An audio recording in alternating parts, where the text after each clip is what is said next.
Morgan Stanley की report आई है जिसके मुताबिक इंडिया को मोस्ट प्रेफर्ड इमर्जिंग मार्केट कहा गया है। नंबर 1 पे रैंकिंग आई है और चाइना को जोन सा है वो डाउनग्रेडेड किया गया है। क्या कहना चाहेंगे इसके ऊपर? फिर उसके बाद इसमें एक है अमेरिका, एक है चाइना और एक है इंडिया। लेकिन जो इंडिया की रेटिंग आई है, जो कि मॉर्गन स्टैनले ने दी है, अपना असर रसूल रखते हैं, व्हाइट हाउस पे असर रसूल रखते हैं, तो उसी वजह से जो बिजनेस चाइना से निकल रहा है वो सारा भारत जा रहा है। तो जिस ये रेटिंग आई है इन दो मुल्कों की। लेकिन जो अमेरिका है उसकी रेटिंग भी डाउन हुई है। ठीक है, वो क्या है, ट्रिपल ए से डबल ए प्लस।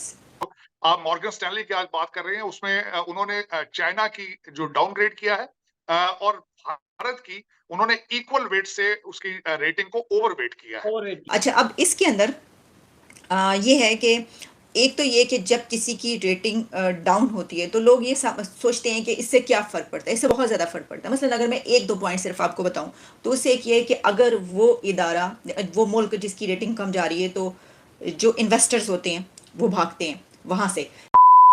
नमस्कार दोस्तों, मॉर्गन स्टैनले की एक रिपोर्ट आई है जिसमें भारत की जो रैंकिंग है वो नंबर 1 पर है। मैं आपको बता दूं इस रिपोर्ट में क्या बताया गया है। इसमें यही है जो भारत की जीडीपी है कैसे ग्रो करने वाली है और इसका फायदा क्या होने वाला है भारत को, मैं आपको बता देता हूँ। जो भारत में इन्वेस्ट आने वाला है वो तेजी से आने वाला है। इसके जरिए बहुत सारी कंपनी भारत में आने वाली है जिससे भारत में नौकरियां बढ़ने वाली है। ये सीधा फायदा हमको ही होने वाला है। वही इस रिपोर्ट में जो अमेरिका है उसकी रेटिंग भी घटी है। पहले उसकी ट्रिपल ए थी, अब डबल ए प्लस हो गई है। और चाइना तो बहुत ज्यादा डाउन है, 3.8 के समथिंग है। और पाकिस्तान का तो इसमें नाम भी नहीं है। तो इस पर पाकिस्तान के जो लोग हैं उनका भी रिएक्शन आया है। उन्होंने क्या बोला इस पर आप देखिए। अभी मॉर्गन स्टैनले की रिपोर्ट आई है जिसके मुताबिक इंडिया को मोस्ट प्रेफर्ड इमर्जिंग मार्केट कहा गया है। नंबर 1 पे रैंकिंग आई है और चाइना को जोन सा है वो डाउनग्रेडेड किया गया है। क्या कहना चाहेंगे इसके ऊपर? फिर उसके बाद इंडिया पाकिस्तान के रिलेशन पे बात करते हैं।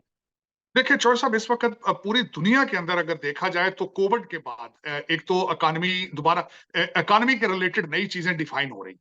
चाइना इज सफरिंग क्योंकि सप्लाई चेन, सारी दुनिया के पास एक चाइना ही ऐसी जगह थी जहां सारी सस्ती चीजें मैन्युफैक्चर हो रही थी और सप्लाई चेन इंटरप्ट हुआ था। उसके बाद अभी तक चाइना जो है अपने सप्लाई चेन को दोबारा रिस्टोर ही नहीं कर पाया। एक तो उनका सबसे बड़ा सेटबैक, फिर उनकी रियल एस्टेट मार्केट जो है वो डाउन हुई है।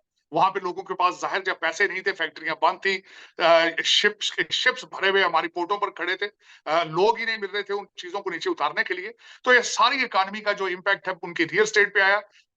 कई मार्केट्स, बहुत बड़ी बड़ी मार्केट्स रियल एस्टेट की, बिल्डिंगें बनी की खड़ी रह गई हैं, लेकिन उनको कस्टमर नहीं मिल रहे। एक तो ये चीज थी। उसके बाद इस चीज का एडवांटेज सबसे ज्यादा भारत को है। इस वक्त दुनिया वहां से बिजनेस को निकाल के अपने मैन्युफैक्चरिंग चीजें जो हैं वो दूसरे ममालिक में लेके जा रही हैं, जिसमें एक भारत है। और दूसरा दूसरा एंगल जो अमेरिका के लिहाज से बताऊं तो मैं ये कहूंगा कि चाइना की मार्केट को सबसे ज्यादा जो सपोर्ट करने वाला था वो अमेरिका था। अमेरिका में सबसे ज्यादा प्रोडक्ट्स उनकी आती थी। अब यहाँ पे इंडियन इंस्टीट्यूट ऑफ टेक्नोलॉजी के जो लोग हैं, स्टूडेंट्स हैं, पढ़ के यहाँ आ चुके हैं अमेरिका में।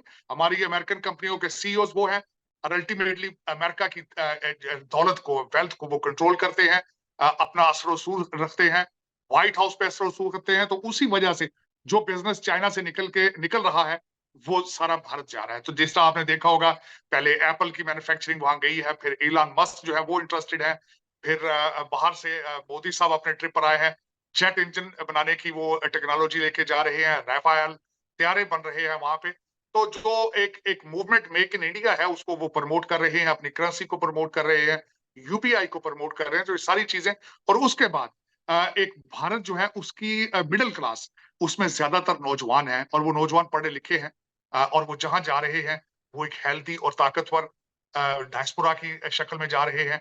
उससे ना सिर्फ भारत की इकोनॉमी को फायदा हो रहा है, बल्कि उसकी इंटरनेशनल जो प्रेजेंस है उसमें उनकी उसको फायदा हो रहा है। और इसमें जो आप मॉर्गन स्टैनली की आज बात कर रहे हैं उसमें उन्होंने चाइना की जो डाउनग्रेड किया है और भारत की उन्होंने इक्वल वेट से उसकी रेटिंग को ओवरवेट किया है। और उन्होंने मैक्रो इंडिकेटर्स थे उनके लिहाज से, उन्होंने बताया है कि इंडिया की जो ग्रोथ है वो 6.5% जाएगी और चाइना की ग्रोथ जो है 3.9% पे जाएगी। और मैं समझता हूं कि ना सिर्फ इसके साथ इसी कोविड के हवाले से और जिस तरह यूक्रेन जंग के बारे में, या वेस्टर्न सिविलाइजेशन जो है वो अपना सारे अपने सोर्सेज रिसोर्सेज को बर्न कर रहे हैं, फिच जो कि ममालिक की और दूसरी इकोनॉमीज को एवेल्युएट करती है, उन्होंने अमेरिका की इकोनॉमी को डाउनग्रेड ट्रिपल ए से करके डबल ए कर दिया है। कि रेटिंग्स यानी कि इकोनॉमी पे जब आप बात करते हैं तो हमें पता चलता है कि जैसे कि पाकिस्तान के मुतालिक हम आपको पहले बताते रहे कि जब हालात ऐसे चल रहे थे कि अभी दिवालिया हुआ तो उस वक्त हम बता देते कि फिच ने अब ये रेटिंग दी है, अब इतने पॉइंट्स हम नीचे और चले गए हैं और फिर अब जो है वो दिवालिया के करीब हो गए वगैरह वगैरह। इसी तरीके से जब कोई मुल्क इकोनॉमी में तरक्की करो तो उसकी भी रेटिंग्स आती है। हमारे पास इस वक्त दो ऐसे बड़े इदारे हैं जिनकी तरफ से 3 कंट्रीज़ की रेटिंग्स आ रही हैं। उसमें एक है अमेरिका, एक है चाइना और एक है इंडिया। लेकिन जो इंडिया की रेटिंग आई है, जो कि मॉर्गन स्टैनले ने दी है, वो तो कमाल की रेटिंग है। यानी बहुत ही कमाल की रेटिंग ये हुई है कि Morgan Stanley upgrades India's rating to overweight. यानी जो अपग्रेडेशन हुई है वो ओवरवेट कर दिया है। इतनी ज़बरदस्त रेटिंग की है इंडिया की कि मॉर्गन स्टैनले ने अपग्रेड किया है इंडिया को टू ओवरवेट और डाउनग्रेड कर दिया है चाइना को। ये रेटिंग आई है इन 2 मुल्कों की। लेकिन जो अमेरिका है उसकी रेटिंग भी डाउन हुई है। ठीक है, वो क्या है, ट्रिपल ए से डबल ए प्लस। मैं आपको वो उसके मुतालिक पहले इन 2 मुल्कों के मुतालिक बात कर लें, यानी हम इंडिया और चाइना की, और उसके बाद हम अमेरिका की बात करेंगे। देखिए, सबसे पहले तो ये जान लीजिए कि मॉर्गन स्टैनले जो क्या है, ये एक ग्लोबल लीडर है in executing transactions in cash equity और equity related products for institutional clients around the world. और फिर ये भी कहा जाता है कि it helps people, institutions and governments raise, manage and distribute the capital they need to achieve their goals. ठीक है। अच्छा, इसी तरीके से जो अमेरिका की रेटिंग आई है वो फिच ने की है। तो फिच भी आप जानते हैं कि कैसे इदारा है। अच्छा, अब उसमें ये है कि जैसा मैंने आपको ये बताया कि जब हम ये देखते हैं कि इंडिया की जो अपग्रेड किया वो कैसे है। अच्छा, सिर्फ यही नहीं है, मैं इंडिया की सिर्फ आपको आज ये रेटिंग नहीं बताऊंगी, बल्कि एक और रिपोर्ट भी है। वैसे तो कई एक रिपोर्ट्स हैं जो एक प्रोग्राम में सारी नहीं हो सकती, लेकिन मैं एक रिपोर्ट और ज़रूर आपको बताऊंगी, और वो भी क्योंकि बड़ी इम्पॉर्टेंट है। और उसमें जो है मैं ये देख रही थी कि जो कमोडिटी है उसकी डिमांड भी हाई हुई है, और उसमें भी क्योंकि कंपटीशन चाइना के साथ है तो चाइना नीचे जा रहा है। वो क्या, वो भी आपको बताएंगे, लेकिन पहले हम बात कर लेते हैं ये वाली रेटिंग की।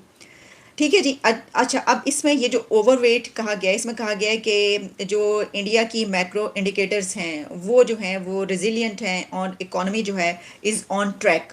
और फिर ये कहा गया to achieve the 6.2 GDP forecast. ये कहा है जो एनालिस्ट हैं उन्होंने, जो इदारे में आपको बता रही हूँ।